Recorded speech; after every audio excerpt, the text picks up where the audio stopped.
Assalomu alaykum qadrdonlarim, qishloqdoshlarim. Sizlardan bir iltimosimiz bor.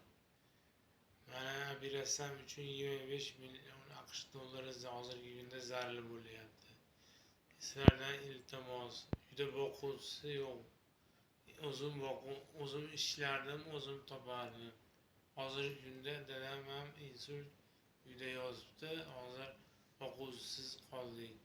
Sizlardan iltimos, Alloh sizlardan rozi bo'lsin. Allohim hammalaringdan rozi bo'lsin.